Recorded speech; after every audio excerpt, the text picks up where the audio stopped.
മധുരമൊഴിയിലേക്ക് എല്ലാവർക്കും സ്നേഹസ്വാഗതം. നമ്മുടെ കുഞ്ഞുങ്ങൾക്ക് വേണ്ടി മക്കളെ വിശുദ്ധിയിൽ വളർത്താൻ, സ്വർഗോന്മുഖരായി വളർത്താനുള്ള ഏഞ്ചൽസ് ആർമിയുടെ ഒരു ചെറിയ സമ്മാനം. അതിനായി നമ്മെ സഹായിക്കുന്ന നമ്മുടെ പ്രിയപ്പെട്ട മേരി ചേച്ചിയാണ്. ചേച്ചി ഏഞ്ചൽസ് ആർമിയുടെ പഴയ കോർഡിനേറ്ററാണ്. ആദ്യകാലം മുതൽ അതിനോടൊപ്പമുള്ള ആളാണ്. ചേച്ചിയെ സ്നേഹപൂർവ്വം മധുരമൊഴിയിലേക്ക് സ്വാഗതം ചെയ്തുകൊള്ളുന്നു.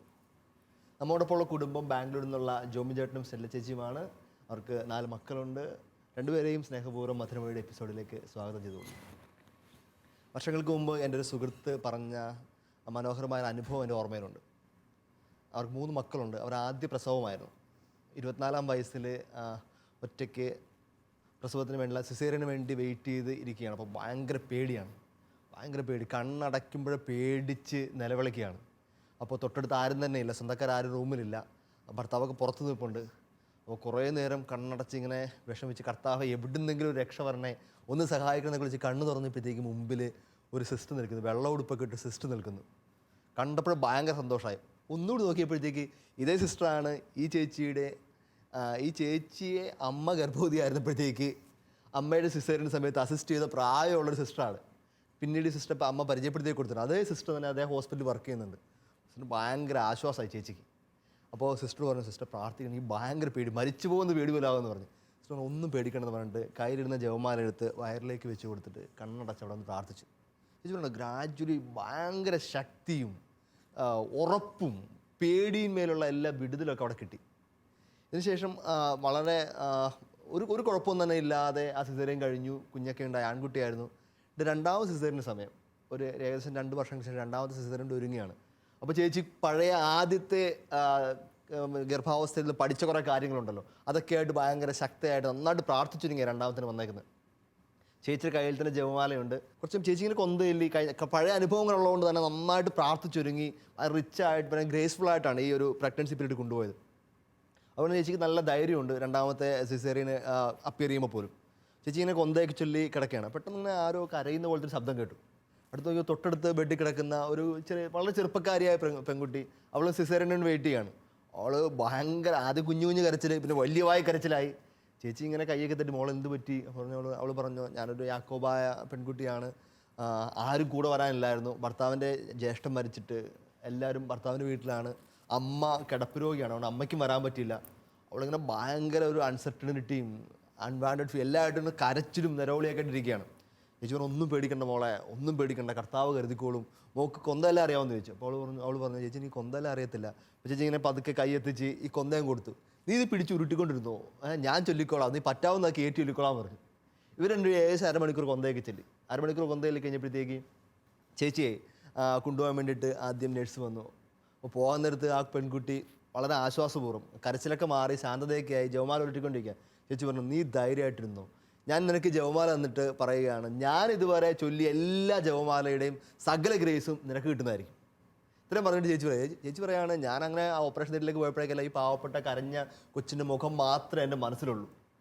പിന്നീട് ചേച്ചി 3ാമത്തും ചേച്ചിയുടെ ഇത് തന്നെയായിരുന്നു, ഡെലിവറി ഇത് സിസേറിയൻ തന്നെയായിരുന്നു. സംഭവം ഞാൻ പറഞ്ഞു തുടങ്ങിയതായിരുന്നു, ഈ പ്രഗ്നൻസി സമയത്തുള്ള ഭയത്തെപ്പറ്റിയാണ് ഇന്നത്തെ നമ്മുടെ മധുരമൊഴിയിൽ സംസാര വിഷയം. ഒത്തിരി ചെറുപ്പക്കാർ പേടിക്കുന്ന, അല്ലെങ്കിൽ തന്നെ പലരും ഒക്കെ വീണ്ടും കുഞ്ഞുങ്ങൾ വേണ്ട എന്നൊക്കെ പോലും തീരുമാനം എടുക്കാൻ കാരണമായി തീരുന്ന ഒരു കാര്യമാണ് ഈ പ്രതി സിസേറിയൻ്റെ സമയത്തുള്ള പേടി, ഡെലിവറിയുടെ സമയത്തുള്ള പേടി.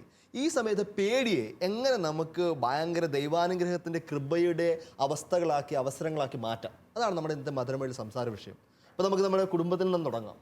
നിങ്ങൾക്ക് 4 മക്കളാണല്ലോ, 4ഉം സിസേറിയൻ തന്നെയായിരുന്നു.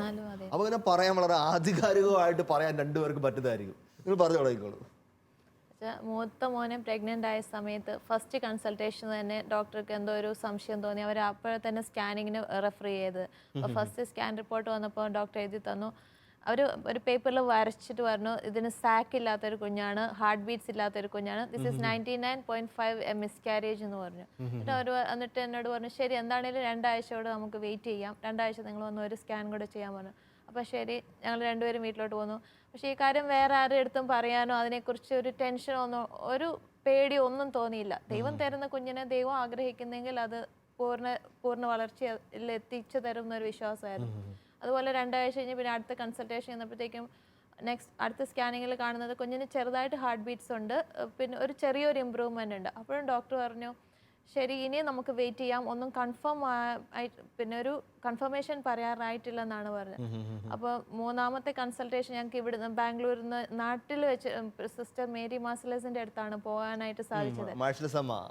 അവിടെ ചെന്നപ്പോൾ സ്കാൻ ചെയ്യുമ്പോൾ ഒത്തിരി ഇമ്പ്രൂവ്മെന്റ് ഒന്നുമില്ല, ഹാർട്ട് ബീറ്റ്സ് ഉണ്ട്, അതൊരു നോർമലായി. പക്ഷെ സിസ്റ്റർ എനിക്കൊരു വിശുദ്ധ കുരിശിന്റെ പ്രാർത്ഥന എന്ന് പറഞ്ഞൊരു ബുക്ക് തന്നു. അപ്പോൾ അത് ഞാൻ എല്ലാ ദിവസവും ചെല്ലാൻ തുടങ്ങി. അപ്പോൾ മറ്റുള്ളവരോട് നമ്മൾ പറഞ്ഞ അവരിൽ നിന്നുള്ള ഒപ്പീനിയൻസോ സജഷൻസോ ഒരിക്കലും എടുത്തിട്ടില്ല ഈ കാര്യത്തിൽ. ഈ കുഞ്ഞിങ്ങനെ ഒരു അവസ്ഥയിലാണോ അങ്ങനെ ഒരിക്കലും പറഞ്ഞിട്ടില്ല. സിസ്റ്റർ ഈ പ്രാർത്ഥന എല്ലാ ദിവസവും ചെല്ലുമായിരുന്നു. അപ്പോൾ ഞാൻ കിടക്കുമ്പം ബെഡിന് അടിയിൽ ഇത് വെക്കുമായിരുന്നു. എനിക്കൊരു ഭയങ്കര ഒരു ശക്തിയായിട്ട് തോന്നിയായിരുന്നു. പിന്നെ അതുപോലെ സങ്കീർത്തനം 23 എല്ലാ ദിവസവും വയറ്റത്ത് കൈവച്ച് ചെല്ലുമായിരുന്നു. അപ്പൊ മരണത്തിന്റെ നിഴൽ വീണ താഴ്വരയിൽ കൂടിയാണ് നടക്കുന്നതിലും ശരിക്കും ഈ അവസ്ഥയിൽ പാടാൻ പറ്റിയ സങ്കീർത്തനം തന്നെയാണല്ലേ, അർത്ഥം അറിഞ്ഞ് പാടാൻ പറ്റിയ. അപ്പൊ അത് വചനത്തിന്റെ ശക്തി ഒരു ഭയങ്കര ഇതായിരുന്നു. അപ്പോൾ ഡെയിലി കുർബാനയ്ക്ക് പോകാൻ അങ്ങനെ ഒന്നും പറ്റില്ല. ചെയ്യുന്ന പ്രാർത്ഥന ഇത് മാത്രമേ ഉള്ളായിരുന്നു. സങ്കീർത്തനം ചെല്ലുമായിരുന്നു, വിശുദ്ധ കുരിശിന്റെ പ്രാർത്ഥന. അതുപോലെ പിന്നെ നെക്സ്റ്റ് കൺസൾട്ടേഷൻ എന്ന് പറഞ്ഞാൽ ഞങ്ങൾ ഇവിടുന്ന് സ്റ്റേറ്റ്സിലോട്ട് പോയ ഒരു സമയമായിരുന്നു. അപ്പോൾ അവിടെ ചെന്ന് 1 മാസം കഴിഞ്ഞിട്ടാണ് ഒരു അപ്പോയിൻമെന്റ് കിട്ടുന്നത് ഡോക്ടറെ കാണാൻ. അപ്പോൾ അത്രയും നാൾ എന്താണ് ഈ കുഞ്ഞിന്റെ അവസ്ഥ എന്നോ ഒന്നും അറിയില്ല. പക്ഷെ അപ്പോഴും മനസ്സിലൊരു ഭയവും ഇല്ല. ഈ സങ്കീർത്തനം ചെല്ലുന്നതുകൊണ്ട് ഈ പ്രാർത്ഥനയും ചെല്ലുന്നുണ്ട്. അപ്പോൾ അവിടെ ചെന്ന് 1 മാസം കഴിഞ്ഞ് സ്കാൻ ചെയ്യുമ്പോഴും ഈ കുഞ്ഞിന്റെ ഹാർട്ട് ബീറ്റ് നോർമൽ ആയിട്ടില്ല. അപ്പോൾ ഡോക്ടേഴ്സിന് ഒരു ഇതായിരുന്നു. പക്ഷെ ഓക്കെ എന്നുള്ള ഒരു രീതിയിൽ അത് 5ാമത്തെ മാസമായപ്പോഴത്തേക്ക് അപ്പോൾ പോലും ഒരു കംപ്ലീറ്റ് ഒരു ഇത് സാറ്റിസ്ഫാക്ഷൻ ഡോക്ടേഴ്സിന്റെ ഭാഗത്തുണ്ടായിട്ടില്ല. അപ്പോഴും കണ്ടിന്യൂസ് ആയിട്ട് ഈ പ്രാർത്ഥന ചെല്ലുമായിരുന്നു. അപ്പോൾ കുർബാനയ്ക്കൊന്നും പോകാൻ പറ്റുന്ന ഒരു സാഹചര്യം ആയിരുന്നില്ല. ഈവൻ ക്രിസ്മസിന് പോലും കുർബാനയ്ക്ക് പോകാൻ പറ്റുന്നില്ല. അപ്പോൾ കൂടെ ഈ ശാലോം ടിവിയിലിരുന്ന് വീട്ടിലിരുന്ന് അപ്പോൾ കുർബാനയോട് ഭയങ്കര ഒരു ആഗ്രഹമായിരുന്നു. ഇനി അപ്പോൾ പറഞ്ഞു തിരിച്ചെവിടെയെങ്കിലും നമ്മൾ ഇവിടുന്ന് പോവുകയാണെങ്കിൽ എല്ലാ ദിവസവും പള്ളിയിൽ പോകാൻ പറ്റുന്ന ഒരു സ്ഥലത്തായിരിക്കണേ, വിശുദ്ധ കുർബാന മുടങ്ങാൻ പാടില്ലാത്തൊരു സ്ഥലത്ത് അങ്ങനെയൊക്കെ പ്രാർത്ഥിക്കുമായിരുന്നു. പക്ഷെ കുഞ്ഞ് ജനിച്ചു കഴിഞ്ഞപ്പോൾ അവനൊരു കുഴപ്പമില്ലായിരുന്നു. നോർമൽ ഡെലിവറിക്ക് വേണ്ടി അതും കുറേ കോംപ്ലിക്കേഷൻസ് ഒക്കെ ഉണ്ടായിരുന്നു. ഒത്തിരി ഡോക്ടേഴ്സ് ട്രൈ ചെയ്തു, നടന്നില്ല. പക്ഷെ ആ സാഹചര്യത്തിൽ ഒരിക്കലും ഒരു മനസ്സിലൊരു പേടി ഉണ്ടായിട്ടില്ല. ഈ ബുക്ക് എൻ്റെ കയ്യിലുണ്ടായിരുന്നു. ഞാൻ അതപ്പോൾ കിടന്ന ബെഡിന് അടിയിൽ ഇത് വെച്ചിട്ടുണ്ടായിരുന്നു. അതുപോലെ വിശുദ്ധ കുരിശിന്റെ പ്രാർത്ഥന എന്ന് പറഞ്ഞ സിസ്റ്റർ തന്ന ഒരു ചെറിയൊരു ബുക്കാണ്. സിസ്റ്റർ ഒന്ന് പരിചയപ്പെടുത്തിയേക്കാം. നമ്മൾ പല എപ്പിസോഡിലും പറഞ്ഞിട്ടുള്ള പേരാണ് സിസ്റ്റർ മേരി മാർസലസ്. അടുത്തിടെ മരിച്ചുപോയ വിശുദ്ധയായ അമ്മയാണ്. ഒത്തിരി കുഞ്ഞുങ്ങൾ ഈ ഭൂമിയിൽ ജനിക്കുവാൻ കാരണക്കാരിയായ കർത്താവിൻ്റെ കൈവിരലുകളായി തീർന്ന വിശുദ്ധയായ അമ്മയാണ്. നിങ്ങൾക്ക് ആർക്കെങ്കിലും പ്രത്യേകിച്ച് ഗർഭാവസ്ഥയിലൊക്കെ എന്തെങ്കിലും ബുദ്ധിമുട്ടുകളുണ്ടെങ്കിൽ ഈ അമ്മയുടെ മാധ്യസ്ഥം ഉപേക്ഷിച്ച് പ്രാർത്ഥിക്കുന്നത് വളരെ നല്ലൊരു കാര്യമായിരിക്കും. ഞാൻ ഈ ചേച്ചി പറഞ്ഞുകൊണ്ടിരുന്നപ്പോഴത്തേക്ക് ഞാൻ ഒരു കാര്യം ഓർക്കുകയായിരുന്നു. എൻ്റെ ഒരു സുഹൃത്ത് ഈ ദിവസങ്ങളിൽ 5ാമത്തെ ഗർഭാവസ്ഥയിലൂടെ കടന്നു പോവുകയാണ്. അപ്പോൾ 4 സിസേറിയനായിരുന്നു. 5ാമത്തെ കുഞ്ഞിനെ ഒത്തിരി പ്രാർത്ഥിച്ച് ഉണ്ടായൊരു കുഞ്ഞായിരുന്നു. അപ്പോൾ റീസെൻ്റ്ലി തുടക്കം മുതൽ തന്നെ ഡോക്ടേഴ്സ് എല്ലാം ഇതിനെതിരായിരുന്നു. അബോർഷൻ ചെയ്യണം അല്ലെങ്കിൽ ഒത്തിരി പ്രശ്നങ്ങളുണ്ടാവും. അപ്പോൾ ഈ ഏറ്റവും അടുത്തുണ്ടായ സ്കാനിങ് റിപ്പോർട്ട് അനുസരിച്ച് അവർ പറയുകയാണ് 99.9% ഈ കൊച്ചു മെൻ്റലി റിട്ടാർഡ് ആയിരിക്കും. ഞാൻ വളരെ ആശങ്കയോടും ഞാൻ വളരെ സങ്കടത്തോടൊക്കെ ചോദിച്ചു, ഞാൻ പ്രാർത്ഥിക്കാം, കർത്താവ് ഒരു വഴി കാണിച്ചു. അച്ഛൻ ചേച്ചി അവർ പറയാണ് ഒന്നുമില്ല അച്ഛാ, ഇത് കർത്താവ് എന്ന കുഞ്ഞാണോ, നമ്മൾ എന്തിനാ ടെൻഷൻ അടിക്കുന്നത്? അതിന് ഒരു അറിയില്ല. ഈ കുഞ്ഞിനെ വേണ്ടി പ്രാർത്ഥിച്ചതോളം അത്ര നന്നായിട്ട് ഞങ്ങൾ മറ്റു കുഞ്ഞുങ്ങൾക്ക് ആർക്കും വേണ്ടി പ്രാർത്ഥിച്ചു തുടങ്ങിയിട്ടില്ല. ഇത് ദിവ്യകാരുണ്യത്തിൻ്റെ കുഞ്ഞാണ്. എല്ലാ ദിവസവും മണിക്കൂറോളം ഞങ്ങൾ ദിവ്യകാരുണ്യത്തിന് മുമ്പിൽ പോയി ഇരുന്ന് തന്നെ പ്രാർത്ഥിച്ചുണ്ടായ ഉദരത്തിൽ വന്നൊരു കുഞ്ഞാണ്. അതുകൊണ്ട് പേടിക്കാൻ ഞങ്ങൾക്ക് പേടിയൊന്നുമില്ലെന്ന്. ഇത് തന്നെയാണ് ഏറ്റവും വലിയ സാക്ഷ്യവും. ചേച്ചി തുടർന്നോളൂ ചേച്ചി. അതുപോലെ തന്നെ 2ാമത്തെ പ്രഗ്നൻസിയിലും സെയിം ഇതായിരുന്നു. ഓരോ ടെസ്റ്റിനൊക്കെ കൊടുത്തു കഴിയുമ്പോൾ പിന്നെ റിസൾട്ട്സ് നോർമൽ ആകത്തില്ല. അപ്പം ഡോക്ടേഴ്സിന് ഒരു ടെൻഷനായിരുന്നു. അപ്പോഴും ഞങ്ങൾക്ക് 2 പേർക്കും ഒരു ധൈര്യമായിരുന്നു. അപ്പോൾ ഈ പ്രാർത്ഥന അപ്പോഴും മുടങ്ങാതെ ചെല്ലുമായിരുന്നു. അതുപോലെ ഈ സങ്കീർത്തനം ആ സമയത്ത്. പിന്നെ സെക്കൻഡ് പ്രഗ്നൻസിയിൽ 3ാമത്തെ മാസമാണ് ഫസ്റ്റ് കൺസൾട്ടേഷന് പോയത്. പഴയ എക്സ്പീരിയൻസ് ഉള്ളതുകൊണ്ട് ഇനിയും പോയി അങ്ങനത്തെ ആദ്യം മുതലേ തന്നെ പ്രശ്നമല്ലേ, ഇടി മേടിച്ച് കൂട്ടുണ്ടല്ലോ ഇനി വേണ്ട. അപ്പം 2ാമത്തേനും 4ാമത്തേനും 3 മാസമായതിനു ശേഷമാണ് ആദ്യമായിട്ട് ഒരു ഡോക്ടറെ കാണാൻ പോയത്. അപ്പം നമുക്ക് അത്രയും നാളൊരു ആശ്വാസമായിരുന്നു. പക്ഷെ ദിവ്യബലിക്ക് അപ്പം മാക്സിമം പോവായിരുന്നു. അപ്പോൾ ഈശോയ്ക്ക് എല്ലാ ദിവസവും കുഞ്ഞിനെ സമർപ്പിക്കും. അപ്പോൾ എല്ലാ ദിവസവും കുർബാനയ്ക്ക് പ്രാർത്ഥിക്കും, ഈശോയെ അങ്ങയുടെ തിരുരക്തം കൊണ്ട് ഉദരത്തിലായിരിക്കുന്ന ഈ കുഞ്ഞിനെ കഴുകണേ, അതിനൊരു ബുദ്ധിമുട്ടുകളും വരുത്തരുത്. വളരെ നല്ലൊരു പ്രാർത്ഥനയാണ്. ഗർഭാവസ്ഥയിലിരിക്കുന്ന എല്ലാ അമ്മമാർക്കും പ്രാർത്ഥിക്കാവുന്ന നല്ലൊരു പ്രാർത്ഥനയാണ്. കർത്താവിന്റെ തിരുരക്തം കൊണ്ട് എൻ്റെ ഈ കുഞ്ഞിനെ കഴുകണമേ. അതുപോലെ തന്നെ വെച്ചാൽ ഈ ടെസ്റ്റ് ഒക്കെ ചെയ്ത് അബ്നോർമൽ വാല്യൂസ് ഒക്കെ വരുമ്പോൾ, നോർമൽ അല്ലാത്ത റിസൾട്ട്സ് ഒക്കെ വരുമ്പോഴോ അതും അടുത്ത ദിവസം കുർബാനയ്ക്ക് പോകുമ്പോൾ അങ്ങനെയാണ് പ്രാർത്ഥിക്കുന്നത്, കുഞ്ഞിന് ഇങ്ങനെയൊക്കെ ഉണ്ടെന്നാണ് ഇത് റിസൾട്ട് കാണിക്കുന്നത്, അപ്പോൾ അതൊന്ന് മാറ്റിത്തരണേ. നമുക്ക് കാസിൽ കൊടുക്കാനായിട്ട് കുറെ കാര്യങ്ങളുണ്ട് ഇട്ട് കൊടുക്കാനായിട്ട്. അപ്പോൾ അത് പിന്നെ നോർമലായ കേസസ് ഒത്തിരി ഉണ്ട്. അത് മൂന്നാമത്തെ പ്രഗ്നൻസിയിലാണെങ്കിൽ ഗൈനക്കോളജിസ്റ്റ് പറഞ്ഞു ഡയബറ്റീസ് ഷുഗർ ലെവൽ ഒത്തിരി കൂടുതലാണ്, അപ്പോൾ എന്താണെങ്കിലും ഇൻസുലിൻ എടുത്തേ മതിയാവൂ എന്ന് പറഞ്ഞിട്ടാണ് അവർ. പക്ഷെ അവർ ഒന്നും കൂടെ ഒരു സജഷൻ പറഞ്ഞു, നിങ്ങളൊരു ഡയബറ്റീഷ്യനെയും കൂടെ പോയി കണ്ടോ, എന്നിട്ട് നമുക്കൊരു എന്നിട്ടൊരു സജഷൻ എടുത്താൽ മതി എന്ന് പറഞ്ഞു. അങ്ങനെ ഞങ്ങൾ നെക്സ്റ്റ് ഡേ ഡയബറ്റീഷ്യൻ്റെ അടുത്ത് പോകും. അപ്പോൾ ഇൻസുലിൻ എന്നൊക്കെ പറഞ്ഞപ്പോഴത്തേക്ക് അത് എപ്പോഴും എടുക്കണം, അതിൻ്റെ ഒരു ബുദ്ധിമുട്ടുകളൊക്കെ അറിയാവുന്നത് കൊണ്ട് അങ്ങനെ ഒരു ഇതായിട്ടിരിക്കുകയായിരുന്നു. അപ്പോൾ അവിടെ ചെന്നപ്പോൾ ഡയബറ്റീഷ്യൻ, ഞങ്ങൾ കരുണക്കൊന്ത് ചെല്ലുമായിരുന്നു, ജപമാല ചൊല്ലി പ്രാർത്ഥിച്ചുകൊണ്ടാണ് പോയത്. അപ്പോൾ അങ്ങനെ ചെന്ന് കഴിഞ്ഞപ്പോൾ പുള്ളി ചോദിച്ചത്, എന്താണെങ്കിലും ഇത്രയും ഷുഗർ ഒന്നും ഒരു ദിവസം നമ്മൾ കഴിക്കത്തില്ലല്ലോ, പഞ്ചസാര കലക്കി കുടിക്കത്തൊന്നുമല്ലല്ലോ. അപ്പോൾ പുള്ളി എല്ലാ ടെസ്റ്റും ചെയ്തിട്ട് പുള്ളി എനിക്കൊരു സിമ്പിൾ ആയിട്ടുള്ള ഒരു ടാബ്ലറ്റ് ആണ് പ്രിസ്ക്രൈബ് ചെയ്തത്. അപ്പോൾ പറഞ്ഞു ഇത് കഴിച്ചാൽ മതി. അപ്പോൾ പിന്നെ അത്രയും ഒരു അതാ പ്രാർത്ഥനയുടെ ശക്തി അങ്ങനെ ഫീൽ ചെയ്യുന്നുണ്ട്. പലപ്പോഴും പല അബോർഷനും നടത്താനായിട്ട് പെട്ടെന്ന് യങ്ങായിട്ടുള്ള മാതാപിതാക്കളൊക്കെ തീരുമാനിക്കുന്ന കാര്യം ഈ പേടിപ്പെടുത്തുന്ന റിസൾട്ടുകൾ വരുന്നതാണ്. ആ പേടിപ്പെടുത്തുന്ന റിസൾട്ടുകളെ ഒട്ടും പേടി വേണ്ടാത്ത, അല്ലെങ്കിൽ എല്ലാത്തിനും ഉത്തരം നിന്ന കർത്താവിൻ്റെ മുമ്പിൽ അൾത്താരലക്കുന്നതുകൊണ്ട് ഒന്ന് സമർപ്പിക്കാൻ പറ്റിയ പല അബോർഷനും നമുക്ക് ഒഴിവാക്കാവുന്നേ ഉള്ളൂ. കർത്താവിൻ്റെ അത്ഭുതത്തിന് നടത്താൻ വേണ്ടി ഒന്ന് വാതിൽ തുറന്നു കൊടുക്കാവുന്ന ഒറ്റ ഉത്തരവാദിത്തമേ ഉള്ളൂ. നമുക്കിത് ചേച്ചിയിലേക്ക് പോകാം, മേരിച്ചേച്ചിയിലേക്ക്. മേരിച്ചേച്ചി ഏഞ്ചൽസ്വാമിയുടെ പ്രഗ്നൻസി വിങ്ങും കൂടി കൈകാര്യം ചെയ്യുന്ന ആളാണ്. ഒത്തിരി ഫോൺ കോൾസ് എല്ലാ ദിവസവും കിട്ടുന്ന ആളാണ്, ഇതുപോലത്തെ പേടിപ്പെടുത്തുന്ന ചോദ്യങ്ങളൊക്കെ ആയിട്ട് കൗൺസിലിങ്ങിനൊക്കെ വേണ്ടിയല്ലേ ചേച്ചി? ചേച്ചി ഒന്ന് അതിൻ്റെ ഒരു പ്രൊസീജിയറൊക്കെ ഒന്ന് പറയാമോ, എങ്ങനെയാണ് അതിൻ്റെ കാര്യങ്ങളെന്നൊക്കെ? മിക്കവാറും ഈ പ്രഗ്നൻസി റിലേറ്റഡ് വരുന്ന കോൾസ് കൂടുതലും ടെൻഷനായിരിക്കും. ഭൂരിഭാഗം ടെൻഷൻ ഉള്ള കോൾസ് ആയിരിക്കും വരുന്നത്. കൂടുതലും ഇപ്പം പറഞ്ഞ പോലെ പേടി, ഡെലിവറിക്ക് മുമ്പുള്ള പേടികളായിരിക്കും അവരെ ഏറ്റവും കൂടുതൽ ഇത് ചെയ്യണത്. അപ്പം ഞാൻ മിക്കവാറും നമ്മൾ ഈ കോൾസ് അറ്റൻഡ് ചെയ്യണം ഏഞ്ചൽസ് ആർമിയിലുള്ളവരെ എല്ലാവരും പറഞ്ഞു കൊടുക്കുന്ന കാര്യങ്ങൾ ഇതാണ്. ഒരു കാര്യം എന്ന് വെച്ചാൽ മാതാവിനെയാണ് ആദ്യം ഒന്ന് ചിന്തിപ്പിക്കണം. മാതാവിൻ്റെ ഉണ്ണീശോൻ്റെ സമയത്ത്, പ്രസവിച്ച സമയത്ത് ഒരു സ്ത്രീ സഹായം ഉണ്ടായില്ല മാതാവിന്. മാതാവ് തനിയെയാണ് ഇത് ചെയ്തത്. അങ്ങനെ മാതാവിലോട്ടൊന്ന് തിരിക്കാൻ നോക്കും അവര്. പശുക്കളും ആടുകളും മാത്രമേ കൂട്ടുണ്ടായിരുന്നുള്ളൂ. മാതാവിന് ആരും ഒരു സ്ത്രീ സഹായം ഇല്ലാണ്ട് മാതാവ് ഭയങ്കര സന്തോഷത്തിലാണ് ഈശോനെ ഇത് ചെയ്തതെന്നുള്ള ഒരു കാര്യം. ഒരു പെണ്ണായ മാതാവിന് ഒരു പെണ്ണിന്റെ സകല വിഷമങ്ങളും അവസ്ഥകളും മനസ്സിലാകും. അപ്പൊ മാതാവിനെ കൂട്ടുപിടിക്കാൻ പറയും. എല്ലാ ടെൻഷൻസിനും മാതാവ് കൂടെയുണ്ട് എന്നുള്ളത്. മാതാവിനോട് ജപമാല ചൊല്ലുക, അങ്ങനെ ഒരു കാര്യം പറയും. പിന്നെ ഒരു കാര്യം പറയണത്, എല്ലാവരോടും ഡെലിവറി ഡേറ്റ് ഓർത്ത് ടെൻഷൻ അടിക്കാണ്ട് കുഞ്ഞിന്റെ ബർത്ത്ഡേ ഓർത്ത് ദൈവത്തിന് നന്ദി പറയാൻ പറയും. അതൊരു വളരെ പുതിയൊരു കാര്യമാണ്. ഡെലിവറി ഡേറ്റ് ഓർത്ത് ടെൻഷൻ അടിക്കാതെ കുഞ്ഞിന്റെ ബർത്ത്ഡേ ഓർത്ത് നന്ദി പറയാൻ. ബർത്ത്ഡേ കാരണം നമ്മുടെ ലൈഫിൽ എല്ലാ വർഷവും സന്തോഷിക്കുന്ന ഒരു ദിവസമാണത്. അതോർത്ത് ഈശോയെ ഭയങ്കര പോസിറ്റീവായ ചിന്തയാണ്. കുഞ്ഞ് വരുമോ ഇല്ലയോ എന്നുള്ളതല്ല, വന്നു അതിനോട് നന്ദി പറയാനായിട്ട്. എല്ലാ ദിവസവും തന്നെ നമ്മളെ പ്രാർത്ഥനകളോടൊപ്പം ഈശോയെ നന്ദി, എൻ്റെ കുഞ്ഞിൻ്റെ ബർത്ത്ഡേ ഓർത്ത് നന്ദി. അപ്പം ഞങ്ങൾ പറയണത് ഇതാണ്, ആ സമയങ്ങളിൽ നമ്മൾക്ക് വേണ്ടുന്ന എല്ലാ സഹായങ്ങളും ആ നന്ദി പറയലിലൂടെ നമ്മൾക്ക് ഇങ്ങനെ ഒരുങ്ങണത് നമുക്ക് മനസ്സിലാവും. പ്രത്യേകിച്ച് ആത്മീയമായി നമ്മൾക്കൊരു ബലം കിട്ടണത് ഏറ്റവും കൂടുതൽ വേണ്ട ആ ഒരു ഡെലിവറി ടൈമിലൊക്കെ വേണ്ടത് ആത്മീയമായ ഒരു ബലമാണ്. ആ സമയത്ത് ചൊല്ലാനുള്ള പ്രാർത്ഥനകൾ, അങ്ങനെ ഒരു ഹെൽപ്പ്. പിന്നെ വരുന്ന കോൾസ് എന്ന് പറയുന്നത് മിക്കവാറും ഈ ടെസ്റ്റ് റിസൾട്ട്സിൻ്റെ നെഗറ്റീവ്, അല്ലെങ്കിൽ എന്തെങ്കിലും അസുഖം വരുന്നത്. ഇപ്പം ചിക്കൻ പോക്സ് വന്ന ഡെലിവറി ടൈമിൽ, അപ്പം പലവരും പല രീതിയിൽ പറഞ്ഞ് പേടിപ്പിക്കും, കുഞ്ഞിനെ ഇത്ര പെർസെൻറ്റേജ് അത് എഫക്റ്റ് ചെയ്യും. അങ്ങനെ ചേച്ചി ഇന്റർസെഷൻ എന്താണെന്നും അത് ആ ഇന്റർസെഷൻ പ്രാർത്ഥനാ സഹായം കിട്ടാൻ എന്തൊക്കെ ചെയ്യണമെന്നുള്ളത് പ്രേക്ഷകർക്ക് വേണ്ടി ഒന്ന് പങ്കുവെച്ചു കൊടുക്കാമോ? ആക്ച്വലി ഏഞ്ചൽസ് ആർമി കുറേ വാട്സാപ്പ് ഗ്രൂപ്പ്സിലൂടെയാണ് ഈ ഇന്റർസെഷൻ ഇതെല്ലാം ചെയ്യണത്. അത് നമ്മൾക്ക് ആരെങ്കിലും വിളിച്ച് ഇന്റർസെഷൻ ചോദിക്കാൻ നേരത്തേക്കും, പ്രഗ്നൻ്റ് ആയിട്ടുള്ള അമ്മമാർ വിളിച്ചാലും അല്ലെങ്കിൽ ഡെലിവറി ടൈമിൽ ഫോൺ ചെയ്ത് പറഞ്ഞിട്ടുണ്ടെങ്കിൽ അപ്പോൾ ചെയ്യണ ഒരു കാര്യം ഇതാണ്, കുറേ പേര് ഈ ഗ്രൂപ്പ്സിലുള്ള എല്ലാവരും തന്നെ ഇവർക്ക് വേണ്ടി പ്രാർത്ഥിക്കും. അപ്പോൾ വലിയൊരു പ്രെയർ സപ്പോർട്ടാണ് ഈ പ്രഗ്നന്റ് അമ്മമാർക്ക്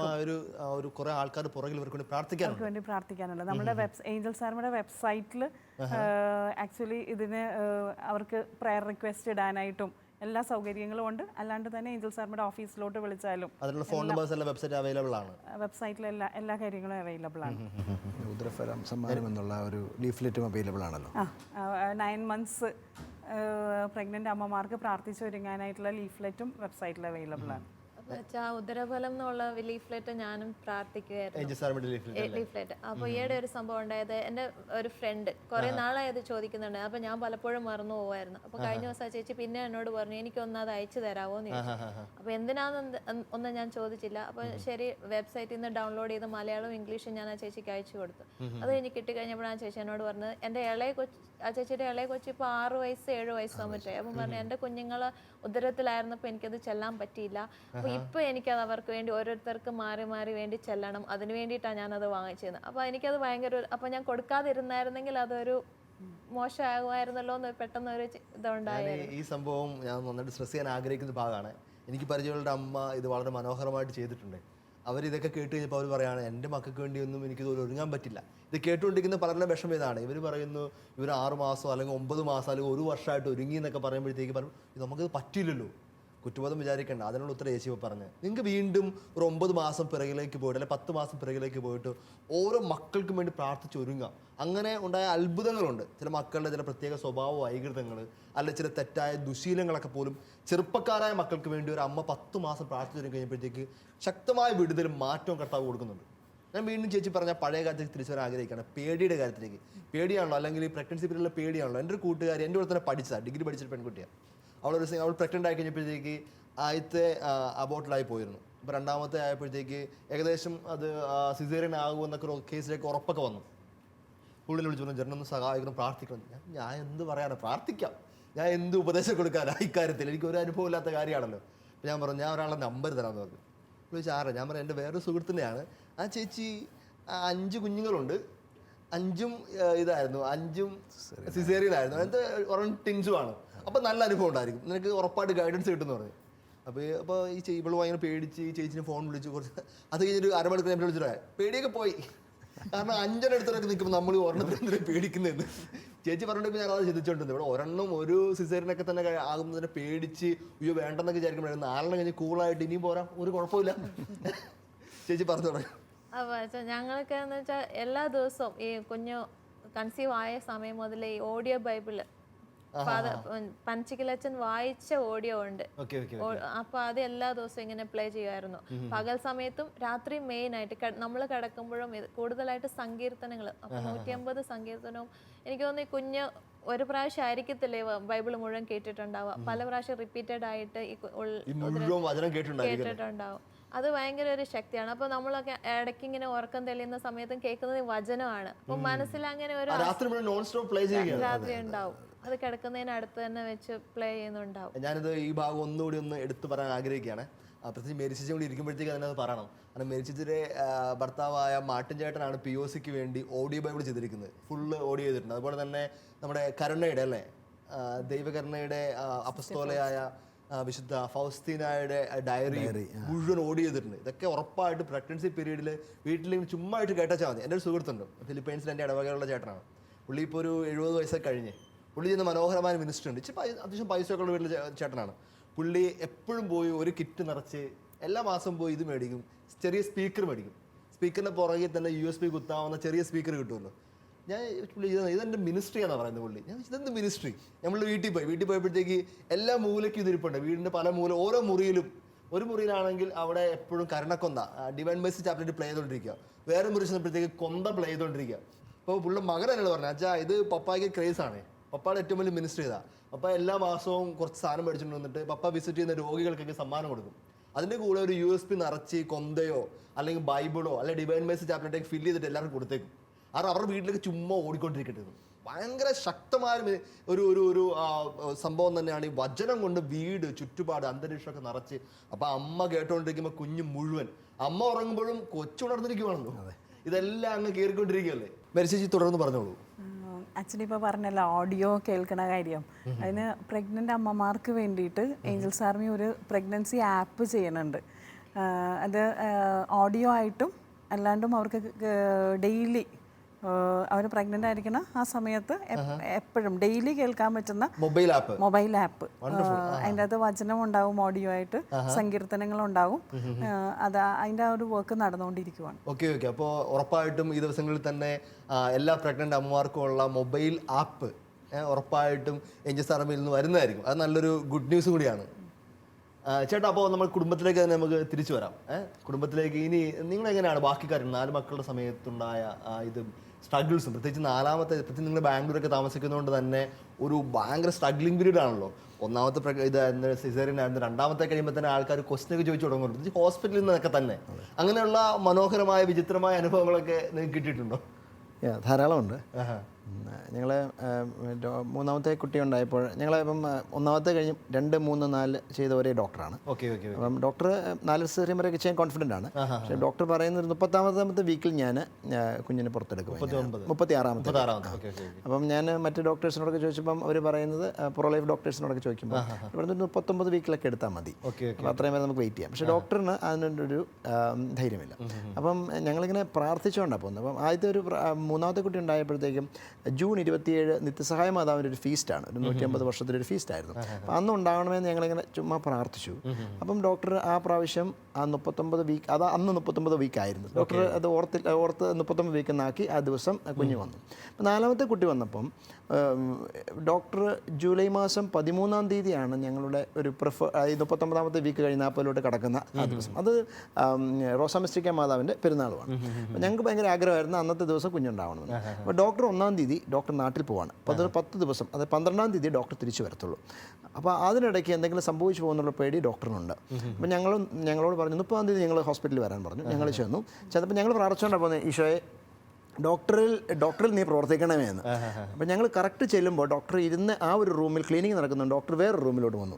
ആ റൂമിലോട്ട് വന്നപ്പോഴത്തേക്കും എല്ലാം ന്യൂ ആയതുകൊണ്ട് ഒരു എക്യുപ്മെൻറ്റ്സ് അവിടെ ഇല്ലായിരുന്നു, ഗാഡ്ജറ്റ്സ് ഒന്നുമില്ല. അപ്പോൾ ഡോക്ടർ എന്താ ചെയ്യുന്നത് വെച്ചാൽ ഡോക്ടർ ഒരു കാര്യം ചെയ്യുന്ന എഴുതി കൂട്ടാന്ന് പറഞ്ഞ് എല്ലാ മാസത്തെ കണക്ക് വെച്ച് എഴുതി കൂട്ടിയപ്പം 10 നമ്പർ ഡേ തെറ്റിപ്പോയി. 140 ഒരു 40 കിട്ടേണ്ടതടുത്ത് ഒരു 30 വന്നത്. അപ്പം എന്നോട് പറഞ്ഞു നിങ്ങൾ കൂട്ടാൻ പറഞ്ഞു, ഞാൻ എന്നെ കൊണ്ട് കൂട്ടിച്ചു. എനിക്കും ഡോക്ടറിന് കിട്ടി അതേ ഉത്തരവാണ് കിട്ടുന്നത്. അപ്പോൾ അത് കഴിഞ്ഞപ്പോഴത്തേക്കും സ്റ്റെല്ലിനെ ഉടനെ ഡോക്ടർ വിളിച്ചുകൊണ്ട് അകത്തോട്ട് അങ്ങ് പോവുകയും ചെയ്തു. അപ്പം സ്റ്റെല്ലോട് ചോദ്യം ചോദിച്ചുമില്ല. എന്നിട്ട് ഡോക്ടർ പറഞ്ഞു ഓക്കെ 10 ദിവസം കൂടെ ഉണ്ടായതുകൊണ്ട് കുഴപ്പമില്ല, ഒരു കാര്യം ചെയ്തു ഞാൻ പോയിട്ട് വന്നിട്ട് നമുക്ക് ചെയ്യാമെന്ന് പറഞ്ഞു. അപ്പം ഞങ്ങൾ പ്രാർത്ഥിച്ചുകൊണ്ട് തിരിച്ചിറങ്ങി.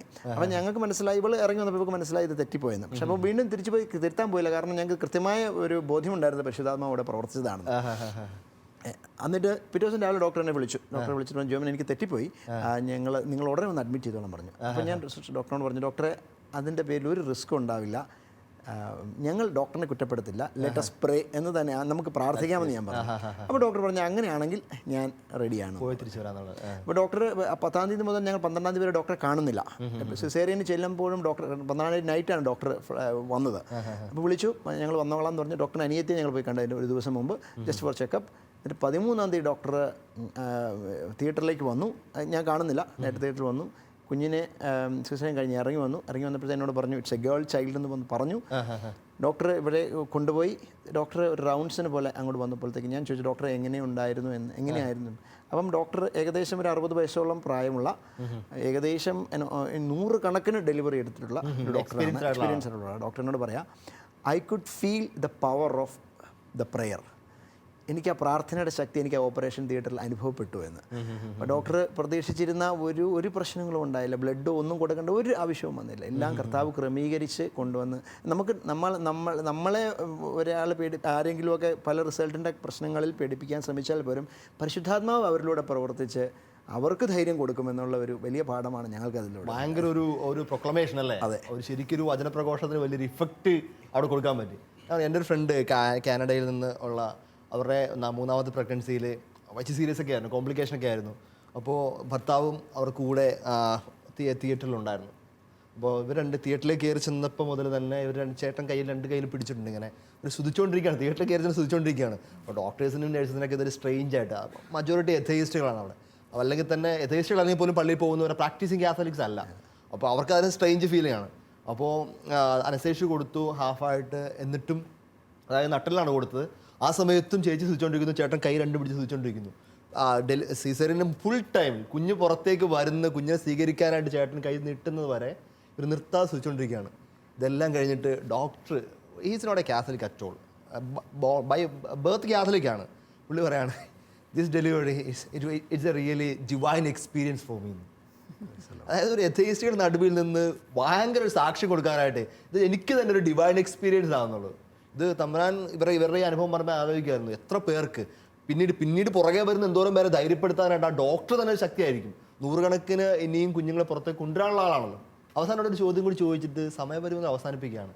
ഞങ്ങൾ ഈ കേട്ടുകൊണ്ടിരിക്കുന്ന കുറേ പ്രഗ്നൻ്റ് ആയിട്ടുള്ള സ്ത്രീകൾ കാണും, അതുപോലെ തന്നെ വിവാഹ ജീവിതത്തിലേക്ക് പ്രവേശിക്കുന്ന കുറേ പേര് കാണും. ചേച്ചി പീരീഡിൽ ചെയ്ത കുറേ കാര്യങ്ങൾ അത് ടിപ്സ് പോലെ ഒന്ന് പറഞ്ഞു തരാമോ? അതായത് ഒരു പ്രഗ്നൻസി ടിപ്സ് ഒക്കെ എന്ന രീതിയിൽ ഒന്ന് പറഞ്ഞു തരാമോ? ആദ്യമായിട്ട് ചെയ്തുകൊണ്ടിരുന്ന വെച്ചാൽ 23-ാം സങ്കീർത്തനം വായിച്ച് കൈവച്ച് എല്ലാവരും കൂടി ഇരുന്ന് പ്രാർത്ഥിക്കുമായിരുന്നു. അതുപോലെ തന്നെ വിശുദ്ധ കുരിശിന്റെ പ്രാർത്ഥന, അത് എപ്പോഴും ഹോസ്പിറ്റലിൽ പോകുമ്പോഴും കിടക്കുമ്പോഴും എപ്പോഴും എൻ്റെ അടുത്തുണ്ടായിരുന്നു. ഈ 4 പ്രഗ്നൻസി ടൈമിലും ഉണ്ടായിരുന്നു. അതുപോലെ തന്നെ ഓഡിയോ ബൈബിള് ആദ്യത്തെ കുഞ്ഞിന് ചെയ്യാൻ പറ്റിയില്ല, 2ാമത്തെയും 3ാമത്തെയും 4ാമത്തെയും കുഞ്ഞിന് വേണ്ടി അത് എപ്പോഴും പ്ലേ ചെയ്യാൻ അങ്ങനെ സാധിക്കുമായിരുന്നു. അതുപോലെ തന്നെ സങ്കീർത്തനം 20 എല്ലാ ദിവസവും പ്രാർത്ഥിക്കുമായിരുന്നു. കേട്ടിട്ടുണ്ട്, ഇത് ഗർഭിണികളുടെ സങ്കീർത്തനമാണ്, സങ്കീർത്തനം 20. അതുപോലെ വിശുദ്ധ ആർമസിയൽ മാലാഹയോട് പ്രാർത്ഥന ചെയ്യുന്നത്. ആർമസിയൽ മാലാഹ ഞാൻ കേട്ടിട്ടില്ല, ആളെ പരിശോധിക്കണം. അപ്പൊ അങ്ങനെ ഒരു മാലാഹ, അത് ഗർഭിണികളുടെ പ്രത്യേക മാലാഹയാണ്. അതുപോലെ തന്നെ വിശുദ്ധ ജെറാഡ് മജല്ല, വിശുദ്ധ ജെറാഡ് മജല്ല ഗർഭിണികളുടെ പ്രത്യേക മധ്യസ്ഥനായ വിശുദ്ധനാണ്. അപ്പോൾ ആ നൊവേന പുസ്തകം ചെല്ലുമായിരുന്നു. അതുപോലെ തന്നെ ആ നൊവേന പുസ്തകം ഒത്തിരി ഞങ്ങൾ വീട്ടിൽ വാങ്ങി വെച്ചിട്ട് ഇങ്ങനെ ആരൊക്കെ പ്രഗ്നന്റ് ആണെന്ന് അറിയുന്നവർക്കെല്ലാം കൊണ്ടേ കൊടുക്കുമായിരുന്നു. അതും നൊവേന പുസ്തകം ഒരു മെഡലും കൂടെ കൊണ്ടേ കൊടുക്കുമായിരുന്നു. പിന്നെ ചെയ്തുകൊണ്ടിരുന്ന ഒരു കാര്യം വെച്ചാൽ ഈ ഓഡിയോ ബൈബിൾ ആണെങ്കിലും ഇപ്പൊ പ്രഗ്നന്റ് ആയിട്ടുള്ള ഫ്രണ്ട്സിന് അവർക്കൊക്കെ ഞങ്ങൾ കോപ്പി ചെയ്ത് കൊടുത്തിട്ട് അവരെടുത്ത് പറയാം നിങ്ങളും ഇത് കേൾക്കുക. അപ്പൊ അങ്ങനെ പലർക്കും അത് ഒരു നല്ലൊരു എക്സ്പീരിയൻസ് ആയി മാറിയിട്ട് അവരത് ഒരു സാക്ഷ്യപ്പെടുത്തിയ ഒരു ഒത്തിരി അനുഭവങ്ങൾ ഉണ്ടായിട്ടുണ്ട്. പിന്നെ വിശുദ്ധ കുർബാന മുടങ്ങാതെ, അത് വലിയൊരു ശക്തിയാണ്. വിശുദ്ധ കുർബാന മുടങ്ങാതിരിക്കുക. പിന്നെ നമുക്ക് എന്തെങ്കിലും ബുദ്ധിമുട്ട് വരുമ്പോൾ പിന്നെ നമ്മുടെ വൈദികരുടെ അടുത്ത് പോയി തലയിൽ കൈവച്ച് അനുഗ്രഹം വാങ്ങിക്കുക. അത് ഒത്തിരി ഒരു അപ്പോൾ കടന്നു പോകുന്ന എന്തെങ്കിലും പിന്നെ ബുദ്ധിമുട്ടുകൾ ഉണ്ടാകുമ്പോൾ അന്ന് അടുത്ത ദിവസം കുർബാനയ്ക്ക് പോകുമ്പോൾ അച്ഛനോട് പറയാച്ചാൽ ഇതാണ് അവസ്ഥ, ഒന്ന് പ്രാർത്ഥിക്കണത്. അപ്പോൾ അതിൽ നിന്നൊരു ഹീലിംഗ് ഉണ്ടായ ഒരുപാട് അനുഭവങ്ങൾ ഉണ്ടായി. പൗരോഹിത്യത്തിന്റെ വില എന്താന്ന് ശരിക്കും ചേച്ചി പറഞ്ഞ ഒരു കാര്യം ആഡ് ചെയ്തിട്ട് നമുക്ക് അവസാനിപ്പിക്കാൻ വിചാരിക്കുകയാണ്. അതായത് നമ്മുടെ നാട്ടിൽ അത്രയൊന്നും എത്തിയിട്ടില്ല, പക്ഷേ വിദേശങ്ങളിൽ നന്നായിട്ട് പ്രാക്ടീസ് ചെയ്യുന്ന കാര്യമാണ്. പ്രത്യേകിച്ച് ഗർഭിണികളെയൊക്കെ ഹോസ്പിറ്റലിലേക്ക് കൊണ്ടുപോകുന്നതിന് മുമ്പ് പള്ളിയിൽ വന്നിട്ട് അന്ത്യകൂദാശ സ്വീകരിച്ച് മടങ്ങുക. അന്ത്യകൂദാശ എന്നുള്ളതല്ല, പേരിൽ ഇച്ചിരി പ്രശ്നമുണ്ട്. രോഗീലേപനം സ്വീകരിച്ചുകൊണ്ട് പോവുക. പ്രത്യേകിച്ച് സിസേറിയന് പോകുന്നവർ അല്ലെങ്കിൽ ഹോസ്പിറ്റലിലേക്ക് പോകുന്നവർ, എന്ത് ഓപ്പറേഷൻ പോകുന്നവർക്കാണെങ്കിൽ പോലും ഇത് സാക്രമെൻ്റാണ്. അതായത് ശക്തി കൊടുക്കുന്ന സാക്രമെൻ്റാണിത്. അതുകൊണ്ട് തന്നെ ഏറ്റവും നല്ല സാധ്യത നമ്മുടെ നാട്ടിലൊക്കെ അത്ര അറിഞ്ഞു വരുന്നുള്ളൂ ഇതിനെപ്പറ്റിയൊക്കെ. പക്ഷേ രോഗീലേപനം സ്വീകരിച്ചുകൊണ്ട് ഹോസ്പിറ്റലിലേക്ക് പോകുക എന്നുള്ളത് വളരെ ശക്തമായ ഒരു ആയുധമാണ്. നമുക്ക് സമയപരിമിതി മൂലം നിങ്ങൾക്ക് ഒത്തിരി കാര്യങ്ങൾ പറയാനുണ്ടെന്നറിയാം, പക്ഷേ നമുക്ക് ഒറ്റ കാര്യം കൂടെ പറയാനുള്ളത്, ഞങ്ങൾ ഹോസ്പിറ്റലിൽ എല്ലാ പ്രാവശ്യവും അഡ്മിറ്റ് ആകാൻ പോകുന്നതിൻ്റെ അന്ന് രാവിലെ തലേദിവസം ഞങ്ങളുടെ വികാരിയച്ഛനോട് പറയാറുണ്ട്, അച്ഛൻ നാളെ രാവിലെ 6 മണിയാകുമ്പോൾ അഡ്മിറ്റ് ആണോ? അപ്പോൾ അച്ഛൻ പറയും ശരി. അപ്പോൾ അച്ഛൻ്റെ പ്രാർത്ഥന വേണമെന്ന് പറയും. അപ്പോൾ രാവിലെ 5 മണി ആകുമ്പോഴത്തേക്ക് അച്ഛൻ എണീറ്റ് വന്ന് പിന്നെ പ്രാർത്ഥിച്ച് അനുഗ്രഹിച്ചിട്ടാണ് എല്ലാ പ്രാവശ്യവും ഹോസ്പിറ്റലിലോട്ട് പോവുക. അത് വലിയൊരു പിന്നെ ഒരു ശക്തിയായിട്ട്, വലിയ യാത്രക്കൊക്കെ പറഞ്ഞു വിടുന്ന പോലെ വലിയ. ഞാൻ പറഞ്ഞപ്പോഴത്തേക്ക് തിരുവചനം സാവൂള് യുദ്ധത്തിനായിട്ട് ദാവീദിനെ പറഞ്ഞു വിടുന്ന, ഗോലിയാത്തിനെ കൊല്ലാൻ വേണ്ടി പറഞ്ഞു വിടുന്ന ഭാഗമുണ്ട്, മനോഹരമായ ഭാഗം. സാവൂള് പറയുന്നുണ്ട്, നീ പോവുക, കർത്താവ് നിന്റെ കൂടെ വരട്ടെ, കർത്താവ് നിന്റെ ശക്തിയായിട്ട് കൂടെ വരട്ടെ. അത് തന്നെയാണ് എല്ലാ ഗർഭിണികൾക്കുള്ള ഏറ്റവും മനോഹരമായ സന്ദേശവും. നിങ്ങൾ ധൈര്യമായിട്ട് പോവുക, യാതൊന്നും പേടിക്കണ്ട. സർവശക്തനായ കർത്താവ് നിങ്ങളുടെ കൂടെ എപ്പോഴും ഉണ്ടായിരിക്കും. അവൻ്റെ വലതുകരത്തിന്മേൽ നിങ്ങൾക്ക് വിജയമുണ്ടായിരിക്കും, രക്ഷയുണ്ടായിരിക്കും. അതുതന്നെയാണ് എല്ലാവർക്കും ഉള്ള ഏക സുവിശേഷവും. നമുക്കൊന്ന് ചേർന്ന് പ്രാർത്ഥിച്ച് ഈ മനോഹരമായ ആ സംസാരം അവസാനിപ്പിക്കാം. എല്ലാവരും ഒന്ന് ചേർന്ന് നിൽക്കട്ടെ. പ്രത്യേകിച്ച് നിങ്ങളുടെ ഓർമ്മയിലോ മനസ്സിലോ ഉള്ള ഏതെങ്കിലും ഗർഭിണികളുണ്ടെങ്കിൽ അവർക്ക് വേണ്ടി ഈ നിമിഷം ഒന്ന് പ്രാർത്ഥിക്കട്ടെ. പേടിയുടെ ആത്മാവ് ഏതെങ്കിലും മക്കളുടെ ജീവിതത്തിലോ ഉണ്ടായിട്ടുണ്ടെങ്കിൽ ഈ നിമിഷം ആ ബന്ധനങ്ങൾ അഴിയട്ടെ, സ്വർഗത്തിൻ്റെ നാമത്തിൽ അഴിയപ്പെടട്ടെ. അവരെല്ലാം സ്വാതന്ത്ര്യത്തിൻ്റെ, ദൈവത്തിൻ്റെ സ്നേഹത്തിൻ്റെ മക്കളായി തീരട്ടെ. കുടുംബം മുഴുവൻ ആശ്വാസവും സ്നേഹവും കൊണ്ട് നിറയട്ടെ. ആരെങ്കിലൊക്കെ ഇനി മക്കളെ വേണ്ട, അബോഷനൊക്കെ ആലോചിച്ചിട്ടുണ്ടെങ്കിൽ ഈ നിമിഷം തന്നെ ആ ദുഷ്ടതയുടെ ആത്മാക്കൾ അവരുടെ മനസ്സിൽ നിന്ന് ഇറങ്ങിപ്പോകട്ടെ. ജീവനിലേക്ക് തുറവിയുള്ള കുടുംബങ്ങളായി മാറട്ടെ നമ്മളെല്ലാവരും. പരിശുദ്ധ അമ്മയുടെ പ്രത്യേക മാധ്യസ്ഥം നമുക്ക് അപേക്ഷിക്കാം. പരസഹായമില്ലാതെ ഉണ്ണിക്ക് ജന്മം കൊടുക്കേണ്ടി വന്ന, ആ ഒരു രാത്രിയുടെ സകല കഷ്ടപ്പാടുകളിലും കടന്നു പോകേണ്ടി വന്ന അമ്മ നിങ്ങളുടെ വേദനകൾ മനസ്സിലാക്കി സ്വർഗത്തിലിരുന്ന് എല്ലാ നിമിഷവും ശക്തമായ പ്രാർത്ഥന ഉയർത്തുന്നുണ്ട്. എല്ലാവരും ധൈര്യമായിരിക്കുക, കർത്താവ് നിങ്ങളുടെ കൂടെയുണ്ട്. നമുക്കൊന്ന് ചേർന്ന് ഈശോമിശിഹായുടെ ആശീർവാദം സ്വീകരിക്കാം. നമ്മുടെ കർത്താവ് ഈശോമിശിഹായുടെ കൃപയും പിതാവായ ദൈവത്തിൻ്റെ സ്നേഹവും പരിശുദ്ധാത്മാവിൻ്റെ സഹവാസവും നാം എല്ലാവരും ഉണ്ടായിരിക്കട്ടെ, ഇപ്പോഴും ഇപ്പോഴും എന്നേക്കും. ഈശോമിശിഹായ്ക്ക് സ്തുതിയായിരിക്കട്ടെ.